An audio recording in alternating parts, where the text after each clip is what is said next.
100 rated chess. But you are attracted to the opponent's queen. Whenever a piece, not pawn, has a chance to move next to her, it must. Sounds absolutely impossible, but as always when I say it is impossible, I win. We get a 102 from Canada. E4. Pawns are exempted from the rules, but for real it doesn't really change anything. E6. Okay, so the most obvious problem is I must never let him bring his queen out. Imagine if queen h4 here, I'll have to move my queen next to his queen, which blunders my own woman. Therefore, I'll stop it as much as possible. h4 stops two potential queen moves, but unfortunately queen f6 is still possible. We can only hope he's not one of those people who move their women for half of the game. Of course he's not. E5. Stopping queen f6, I'll say we are safe for now. Knight h6. d4. Solidifying my center. Or not. And I've just realized that I actually cannot take his bishop, because then on my next move I am forced to move my queen next to his queen. This is going very wrong very quickly.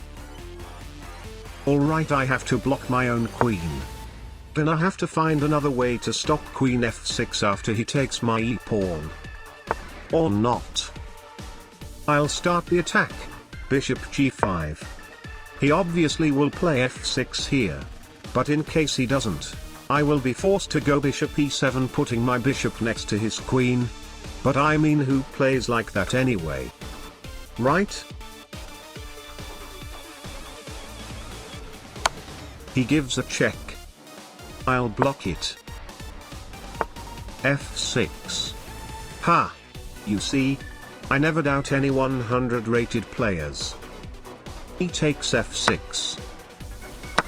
G takes f6. Free horsey. e5. Aha! That allows queen h5 a massive super ultra dangerous check. But after king e7, I will be forced to go queen e8, bringing my queen next to his queen.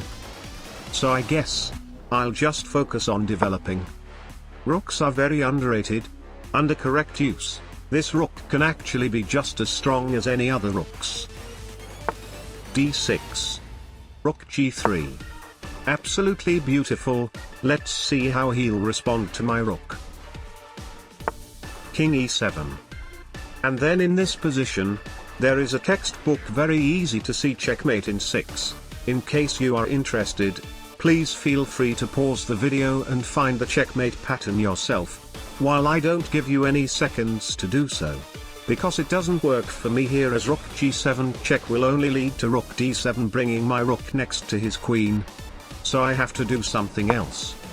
My bishop was to block my queen from going to d7. But now queen d7 is no longer available. I can move my bishop to a more active square. d5. I can take that. Bishop d7.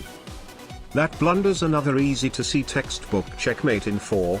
But then again with the rook g7 situation. Knight a3. Bishop b6.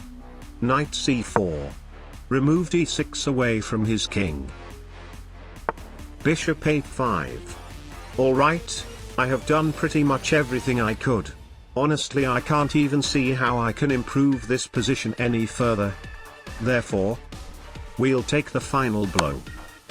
The situation is very simple. Regardless of wherever he moves his king, rook d7 will always be forced. So if king f8, rook d7 is a discovered check which will lead to a checkmate. But if king e8, I'm losing a rook and probably will never be able to checkmate his king in this entire game.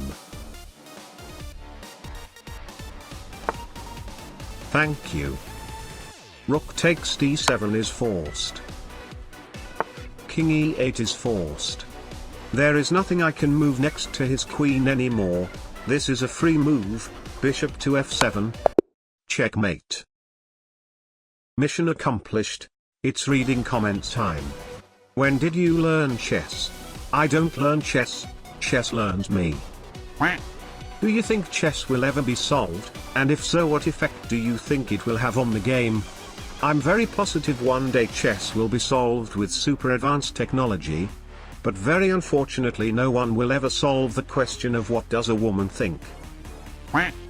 LOL, you were bluffing and your opponent called your bluff and caught you with your pants down. Joke's on you, I never wear any pants.